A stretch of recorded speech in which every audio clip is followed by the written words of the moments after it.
स्वयंभू मनु की कन्याओं के वंश का वर्णन। मैत्रेय जी कहते हैं, मनु भगवान के यहाँ 3 कन्याएं हुई। एक आहुति, दूसरी देवहूति और तीसरी प्रसूति। देवहूति की शादी कर्दम के साथ हुई थी। उनकी 9 कन्याएं हुई थी। उन 9 कन्याओं का ब्याह 9 ब्रह्म ऋषियों के साथ हुआ था। प्रसूति का ब्याह दक्ष प्रजापति के साथ हुआ था। यह सब कथा हम कह चुके हैं। अब इन कर्दम की कन्याओं के वंश का वर्णन करता हूँ। मरीचि और कला के यहाँ कश्यप और पूर्णिमा नाम के 2 पुत्र पैदा हुए। अत्रि की पत्नी अनुसूया के यहाँ दत्तात्रेय, दुर्वासा और चंद्रमा नाम के 3 पुत्र हुए। वे अनुक्रम से विष्णु, शंकर और ब्रह्मा के अंश से उत्पन्न हुए थे। विदुर जी पूछते हैं कि इन सर्वश्रेष्ठ देवों ने अत्रि मुनि के यहाँ क्या करने की इच्छा से अवतार लिया था, यह कथा कहिए। मैत्रेय जी कहते हैं, दत्तात्रेय अत्रि के घर आए थे।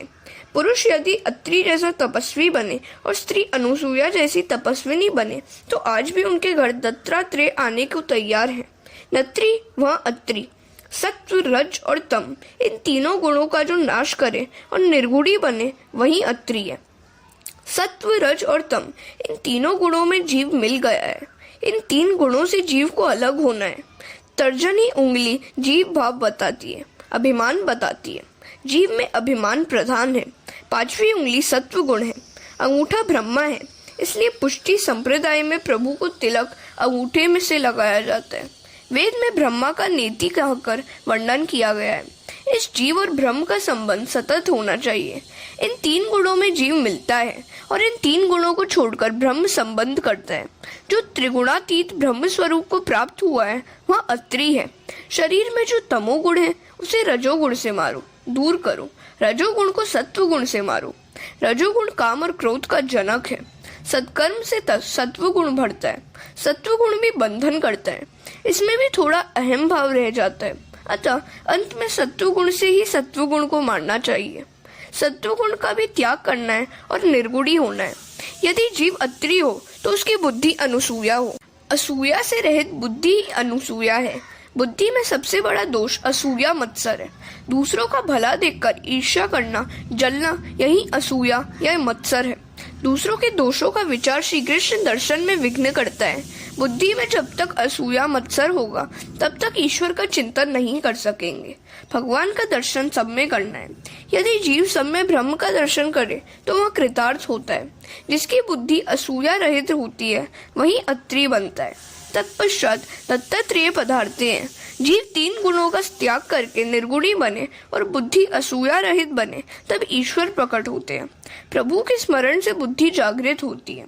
असूया ईश्वर के मार्ग में आगे बढ़ने में रुकावट करने वाली है। असूया ज्ञान शक्ति के मार्ग में रुकावट करती है।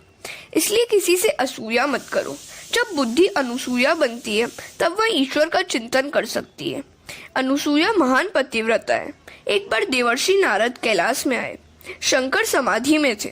पार्वती जी पूजन कर रही थी। पार्वती जी ने नारद जी को प्रसाद दिया। नारद जी कहते हैं कि लड्डू बहुत सरस है, आज आपके हाथ का प्रसाद मिला है, परंतु उस अनुसूया के घर के लड्डू आपके लड्डू से भी श्रेष्ठ है। पार्वती जी पूछती हैं कि यह अनुसूया है कौन? नारद जी कहते हैं कि यह पतिव्रता है, मगर अनुसूया महान पतिव्रता है। पार्वती के मन में ईर्ष्या उत्पन्न हुई। अनुसूया मुझसे भी बढ़कर है। श्री शंकर जब समाधि से जागे तो पार्वती ने वंदन किया। घर के आदमी बहुत वंदन करे तो समझ लेना कि गड्ढे में उतारने की तैयारी है। शंकर ने पूछा, देखो क्या बात है? पार्वती ने कहा कि किसी भी प्रकार से अनुसूया का पातिव्रत्य भंग हो ऐसा करो। शिवजी कहते हैं, जो दूसरे का बुरा करने की इच्छा करता है उसका ही बुरा होता है। इसमें कल्याण नहीं है देवी, परंतु तेरी इच्छा है तो मैं प्रयत्न करूंगा। इस ओर नारद जी बैकुंठ में आए। लक्ष्मी जी से मिले। उन्होंने नारद जी से पूछा कि आज इतने आनंद में क्यों हैं? नारद जी कहते हैं कि वैकुंठ की महिमा तो पहले थी, परंतु अब तो अनुसूया के आश्रम के सिवा कहीं भी जाने की इच्छा नहीं होती। मैं उनके आश्रम से आ रहा हूँ, अतः अति आनंद में हूँ। लक्ष्मी जी पूछती हैं कि यह अनुसूया है कौन? नारद जी कहते हैं कि वह तो महान पतिव्रता है। लक्ष्मी जी ने श्री विष्णु जी से कहा कि आप कुछ ऐसा करें जिससे अनुसूया का पातिव्रत्य भंग हो। पार्वती का अर्थ है बुद्धि। बुद्धि विद्या में मत्सर है। लक्ष्मी जी का अर्थ है द्रव्य। द्रव्य में ईर्ष्या अर्थात असूया रहती है। ब्रह्माणी रजोगुण है। सावित्री ने भी इसी प्रकार ब्रह्मा जी से विनती की। शंकर, विष्णु, ब्रह्मा तीनों देवता चित्रकूट में एक साथ मिले। तीनों देवता अनुसूया के आश्रम में आए। भिक्षा मांगते हुए उन्होंने कहा कि हम भिक्षा मांगते हैं, मगर आप नग्न होकर भिक्षा दें तो हम लेंगे। अनुसूया सोचती है कि यदि नग्न होकर भिक्षा दूंगी तो मेरा पातिव्रत्य भंग होगा, और अगर भिक्षा नहीं दूं तो घर आंगन में आए हुए अतिथि वापस जाएंगे तो यह महापाप होगा, मुझे पाप लगेगा। प्रभु कहते हैं कि हमें नग्न होकर भिक्षा दो, अर्थात वे कहते हैं कि वैष्णव मुझे वासना रहित होकर भिक्षा दो। ईश्वर को वासना रहित होकर, निष्काम होकर सब कुछ अर्पण करना है। अनुसूया के मन में भी कोई वासना नहीं थी। सूक्ष्म वासना भी यदि मन में हो तो ये तीन देवता उसके पास नहीं आते। अनुसूया ने ध्यान किया और तीनों देवताओं पर पानी छिड़का। तीनों देव बालक बन गए। पतिव्रता में इतनी शक्ति होती है। पार्वती सोचती है कि शिवजी प्रातः काल के गए हैं, फिर भी अभी तक आए नहीं है। लक्ष्मी और सावित्री भी अपने अपने पतियों को खोजने निकली है। तीनों देवियां चित्रकूट में आई। इतने में नारद जी भी वहां आ पहुंचे और अनुष्ठान में बैठ गए। देवियों ने उनसे पूछा कि हमारे पति का कुछ समाचार जानते हो? नारद जी कहते हैं कि पहले यह तो बताओ कि बड़ी कौन है, आप या अनुसूया? देवियां कहती हैं कि अनुसूया बड़ी है, परंतु हमारे पति है कहाँ? नारद जी ने कहा, सुना है कि आपके पति बालक बन गए हैं, वे अनुसूया के घर में मिलेंगे। दूसरों से असूया करने वालों को शांति नहीं मिलती। देवियां डरती हैं, सोचती हैं कि यदि हम वहां जाएं और अनुसूया यदि शाप दे तो? नारद जी कहते हैं कि आप भले मत्सर करें, परंतु अनुसूया मत्सर नहीं करेगी। अनुसूया तो आपको सद्भाव से देखेगी, आपके प्रति सद्भाव रखेगी। देवियां आश्रम में आती हैं। अनुसूया ने देवताओं से अनेक प्रतिज्ञाएं करवाई हैं। आज से प्रतिज्ञा करो कि पतिव्रता को कभी कष्ट नहीं दोगे, जगत की किसी भी स्त्री को नहीं सताओगे। इतने में अत्रि ऋषि पधारते। ये तीन बालक कौन है? अनुसूया कहती है कि ये मेरे तीन बालक हैं और ये तीन बालकों की स्त्रियां हैं। अत्रि ऋषि कहते हैं, देवी ऐसा न करो, ये तीन महान देवता हैं। इसके बाद जल छिड़का और तीनों देवता प्रकट हुए। तीनों देवता कहते हैं कि आपके आंगन में हम बालक होकर खेलते थे, वहाँ सुख सदा के लिए आपको हम देंगे। इन तीनों देवताओं के तेज मिलकर दत्तात्रेय के रूप में प्रकट हुए। जब यह जीव कुछ मांगता नहीं है, तब परमात्मा उसको अपने स्वरूप का दान करते हैं। मार्गदर्शन गुरु कृपा के बिना मिलता नहीं है। गुरु दत्तात्रेय मार्गदर्शन कराने वाले हैं, इसलिए उनका जन्म मार्गशीर्ष मास में हुआ। पहले अध्याय में कर्दम ऋषि की कन्याओं के वंश का वर्णन किया गया है। दक्ष प्रजापति और प्रसूति के यहाँ 16 कन्याएं हुई। उनमें से 13 उन्होंने धर्म को, एक अग्नि को, एक पितृगण को और 16वीं सती श्री शंकर जी को दी। धर्म की 13 पत्नियां कही गई हैं। उनके नाम हैं श्रद्धा, दया, मैत्री, शांति, पुष्टि, क्रिया, उन्नति, बुद्धि, मेधा, स्मृति, तितीक्षा, धृति और मूर्ति। धर्म के 13 ब्याह हुए हैं। इन 13 गुणों को जीवन में उतारने से धर्म जरूर फलता है। इन 13 गुणों के साथ ब्याह करोगे तो भगवान मिलेंगे। धर्म की पहली पत्नी है श्रद्धा। ईश्वर में श्रद्धा रखो। धर्म की प्रत्येक क्रिया श्रद्धा से करो। श्रद्धा दृढ़ होनी चाहिए। एक दिन नामदेव जी के पिताजी को कहीं बाहर जाने का प्रसंग आया। नामदेव जी उस समय छोटी उम्र के थे। घर में देव पूजा रखी हुई थी। उस पूजा का काम नामदेव को सौंप दिया गया। पिताजी ने नामदेव को पूजा की विधि समझा दी। उसी तरह नामदेव जी भगवान को दूध के प्रसाद का भोग धरते हैं। भगवान दूध पीते नहीं है। नामदेव जी बहुत मिन्नतें करते हैं। रोज तो पिताजी के हाथ से आप भोग को स्वीकार करते हैं। आज मुझसे कुछ भूल हो गई है क्या? आप दूध क्यों नहीं पीते? पिताजी ने नामदेव से कहा था कि भगवान विट्ठलनाथ शर्माते हैं, उनको मनाना पड़ता है, इसलिए नामदेव बहुत मनाते हैं। विट्ठलनाथ, आप यदि दूध नहीं पिएंगे तो मेरे पिताजी मुझे मारेंगे। विट्ठल, दूध पियो ना। पर जब सब विनती व्यर्थ हो गई तो नामदेव जी मूर्ति के आगे अपना सर फोड़ने को तैयार हो गए। वे बोले, विट्ठल, दूध पीना है कि नहीं? दूध नहीं पियोगे तो मैं अपना सर फोड़ दूंगा। भगवान नामदेव जी की दृढ़ श्रद्धा और भक्ति देखकर प्रसन्न हुए। जो ही नामदेव सिर पटकने को तैयार हुए, हाँ, भगवान प्रकट हो गए। भगवान ने दूध का कटोरा ले लिया और दूध पीने लगे। 5 वर्ष के नामदेव भगवान को दूध पिलाते हैं।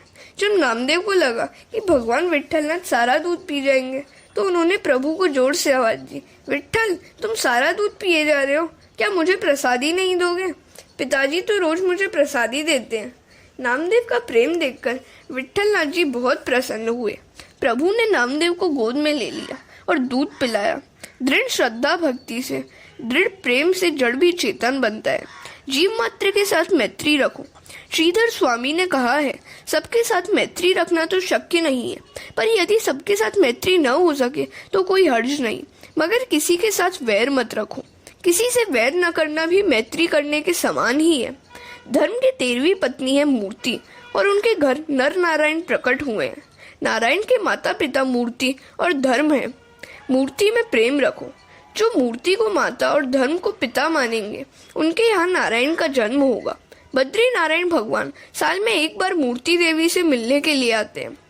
धर्म पिता है और मूर्ति माता है। यदि धर्म का बराबर पालन करोगे तो तुम्हारे घर नारायण प्रकट होंगे। हरे कृष्ण। भगवान शिव और दक्ष प्रजापति का मनोमालिन्य। दक्ष प्रजापति की छोटी कन्या सती का विवाह शिवजी के साथ हुआ है। दक्ष प्रजापति ने शिवजी का अपमान किया, इसलिए सती ने अपना शरीर यज्ञ में भस्म कर दिया। भगवान शंकर महान है, सचराचर जगत के गुरु हैं। संत ज्ञानेश्वर जी ने ज्ञानेश्वरी में कहा है, जगत में जितने धर्म संप्रदाय हैं उनके आदि गुरु श्री शंकर हैं। गुरु किए बिना मत रहो। सभी मंत्रों के आचार्य शिवजी हैं, इसलिए उनको गुरु मानकर मंत्र दीक्षा लेनी चाहिए। विदुर जी पूछते हैं, देवों में सबसे श्रेष्ठ शिवजी के साथ दक्ष प्रजापति ने वैर क्यों रखा? इस बात को सुनकर बहुत आश्चर्य होता है। यह कथा मुझे विस्तार से सुनाइए। मैत्रेय जी कहते हैं, प्राचीन काल में प्रयागराज में बड़ा ब्रह्म सत्र हुआ था। त्रिग्रही का योग जब होता है तब कुंभ होता है। गरुण जब अमृत लेकर जा रहा था तब चंद्र, सूर्य और गुरु इन तीनों ने अमृत कुंभ की रक्षा की थी।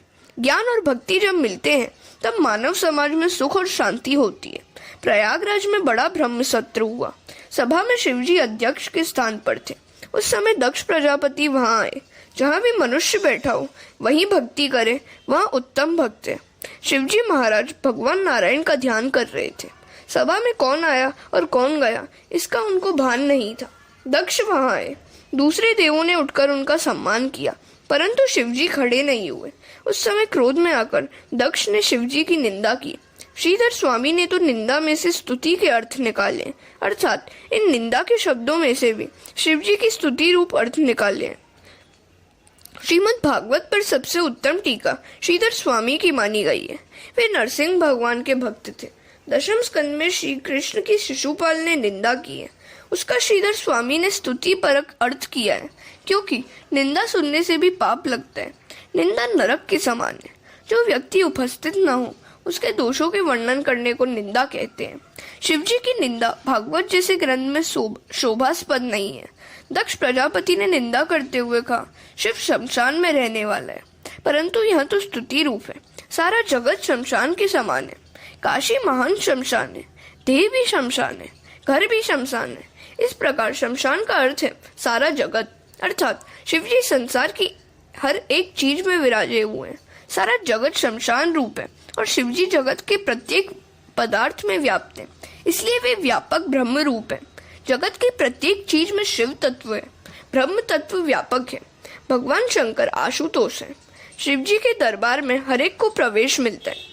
ऋषि, देव, दानव और भूत पिशाच भी आते हैं। शिवजी का दरबार सबके लिए खुला रहता है। शिवजी का दरबार सबके लिए यदि खुला न होता तो ये बेचारे भूत पिशाच कहाँ जाते? राम जी के दरबार के दरवाजे पर हनुमान जी गदा लेकर खड़े रहते हैं कि जिसने मेरे राम जी की तरह भाई पर प्रेम रखा हो, राम जी की तरह मर्यादा का पालन किया हो, पर स्त्री को माता समान माना हो, उसे ही अंदर जाने का अधिकार है। राम जी की प्रत्येक मर्यादा का पालन करोगे तो राम जी के दरबार में प्रवेश मिलेगा। इस प्रकार का बर्ताव न हो तो हनुमान जी गदा मारकर बाहर निकाल देते हैं। राम जी राजाधिराज है। उनके दर्शन रात्रि के 12 बजे के बाद नहीं होते। शिवजी के दर्शन जिस समय चाहो उस समय हो सकते हैं। शिवजी कहते हैं कि तुझे जब भी समय मिले तब आ, मैं ध्यान धर कर बैठा हूँ। श्री कृष्ण के दरबार की बात दशम स्कंद में आती है। कन्हैया कहता है, मेरे दरबार में आना हो तो साड़ी पहननी पड़ेगी, नाक में बाली पहननी पड़ेगी। वह कहता है कि मेरे दरबार में आना हो तो गोपी बनो, गोपी बनकर आओगे तो मेरे दरबार में प्रवेश मिलेगा। जिसकी अपेक्षा कम होती है वह उदार बन सकता है। हरे कृष्ण। एक बार कुबेर भंडारी शिवजी से पूछते हैं, आपकी क्या सेवा करूं? शिवजी कहते हैं, जो दूसरों के पास से सेवा मांगता है और लेता है वह वैष्णव नहीं है, जो दूसरों की सेवा करता है वही वैष्णव है। मेरी तरह नारायण नारायण करो। माता जी ने पार्वती जी ने कुबेर से कहा, मेरे लिए सुवर्ण महल बना दो। कुबेर ने सुवर्ण महल बना दिया। वास्तु पूजा किए बिना तो महल में प्रवेश नहीं किया जा सकता। वास्तु पूजा के लिए रावण को बुलाया।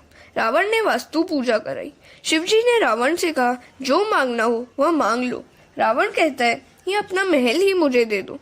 पार्वती जी कहती है, मैं जानती थी कि ये लोग कुछ भी नहीं रहने देंगे। मांगने वाले को देना मरण के समान, नहीं देना मरण के समान है। शिवजी ने सुवर्ण महल रावण को दे दिया। रावण जैसा कोई मूर्ख नहीं हुआ है। रावण ने कहा, महाराज महल तो सुंदर दिया, अब इस पार्वती को भी मुझे दे दो। शिवजी ने कहा, तुमको जरूरत हो तो ले जाओ, जगत में ऐसा दानवीर कोई नहीं हुआ। रावण माता जी को कंधे पर बिठाकर ले जा रहा है। पार्वती ने श्री कृष्ण का स्मरण किया। श्री कृष्ण ग्वाल बनकर मार्ग में आए। उन्होंने रावण से पूछा, तुम किसे ले जा रहे हो? रावण बोला, शंकर भगवान ने मुझे पार्वती दे दी है। श्री कृष्ण ने कहा, तू कितना भोला है, शिवजी क्या तुझे पार्वती दे देंगे? असली पार्वती को तो ये पाताल में छिपा कर रखते हैं। यह तो तुमको पार्वती की दासी दे दी है, दासी देकर तुमको बहला दिया है। असली पार्वती के देह में से कमल की सुगंध आती है, इसके शरीर में से क्या ऐसी सुगंध आती है? रावण दुविधा में पड़ गया। पार्वती जी की रावण के साथ जाने की इच्छा नहीं थी। उन्होंने शरीर में से दुर्गंध निकाली। रावण ने उसी जगह पार्वती को छोड़ दिया। रावण चला गया। बाद में प्रभु ने उसी जगह माता जी की स्थापना की। वहीं द्वैपायनी देवी है। दक्ष बोला, शिव स्वैरचारी तथा गुणहीन है। प्रकृति के कोई भी गुण शिवजी में नहीं है, अतः वे निर्गुण ब्रह्म वृद्धि निषेधातीत परमात्मा है। शास्त्र की प्रवृत्ति, विधि निषेध की प्रवृत्ति अज्ञानी जीव के लिए है, शिवजी के लिए नहीं। दक्ष प्रजापति ने कहा, आज से किसी भी यज्ञ में दूसरे देवों के साथ शिव को आहुति नहीं दी जाएगी। श्रीधर स्वामी ने अर्थ किया है, सब देवताओं के साथ नहीं। शिवजी सभी देवों से श्रेष्ठ है, अतः महादेव है। इतर देवों से पहले शिवजी को आहुति दी जाएगी और यज्ञ के बाद जो बचेगा वह भी समाप्ति में शिवजी को दिया जाएगा। शिव पुराण में कथा है, शंकर और पार्वती की शादी हो रही थी। विवाह के समय 3 पीढ़ी का वर्णन करना पड़ता है। शिवजी से कहा गया कि अपने माता का नाम बताइए, अपने पिता का नाम बताइए। शिवजी सोच में पड़ गए, मेरे पिता कौन? महारुद्र शिव का जन्म नहीं है। नारद जी ने कहा, बोलो मेरे पिता ब्रह्मा है। शिवजी ने कहा, मेरे पिता ब्रह्मा है। फिर पूछा गया, तुम्हारे दादा कौन है? शंकर बोले, विष्णु दादा है। फिर पूछा गया, आपके परदादा कौन है? यह सुनकर शिवजी बोले, मैं ही सबका परदादा हूँ। जगतः पितरो वंदे पार्वती परमेश्वरौ। शिवजी महादेव हैं। सूची वर्णन करते हैं, राजन, शिवजी के मस्तक में ज्ञान रूपी गंगा थी। निंदा सुनकर भी सहन कर ली। शंकर के मस्तक में ज्ञान गंगा है, श्री कृष्ण के चरणों में ज्ञान गंगा है, अतः वे शिशुपाल की निंदा सहन करते हैं। प्रतिकार करने की शक्ति होने पर भी जो सहन करता है वही महापुरुष है। वह धन्य है जिसके सिर पर ज्ञान गंगा हो, वही निंदा सहन कर सकता है। निंदा सहना बहुत कठिन है। निंदा करोगे तो प्रगति कर सकोगे। जो कलह बढ़ाता है वह वैष्णव नहीं है। अतः शिवजी सभा में एक भी शब्द नहीं बोले। सभा में नंदीकेश्वर विराजे थे, उनसे यह सब नहीं सहा गया। उन्होंने दक्ष को 3 शाप दिए, जिस मुख से तूने निंदा की है वह तेरा सिर टूट जाएगा, तेरे सिर के बदले बकरे का सिर लगाया जाएगा और तुझको ब्रह्म विद्या कभी प्राप्त न होगी। शिवजी की निंदा करने वाले को कभी मुक्ति नहीं मिलती। शिव तत्व को छोड़ने वाली बुद्धि को संसार में भटकना पड़ता है, उसे दुख होता है और कभी शांति नहीं मिलती। शिव निंदा करने वाला काम का विनाश नहीं कर सकता। शिवजी कहते हैं, तुम क्यों शाप दे रहे हो? शिवजी ने सोचा, मैं नहीं बोलूंगा तो नंदीकेश्वर दूसरे देवों को भी शाप देंगे। तुरंत ही वे कैलाश आ गए। शिवजी ने मन में कुछ नहीं रखा, सती से भी कुछ न कहा। भूतकाल का जो विचार करते हैं उसे भूत ने घेर रखा है, ऐसा ही समझना चाहिए। इसके बाद दक्ष ने कनकल क्षेत्र में यज्ञ का आरंभ किया। उसने ऐसा दुराग्रह किया कि यज्ञ में मैं विष्णु की तो पूजा करूंगा, किंतु शिवजी की पूजा नहीं करूंगा। देवों ने उससे कहा कि तेरा यहाँ यज्ञ सफल नहीं होगा। फिर भी दुराग्रह से उसने यज्ञ किया ही।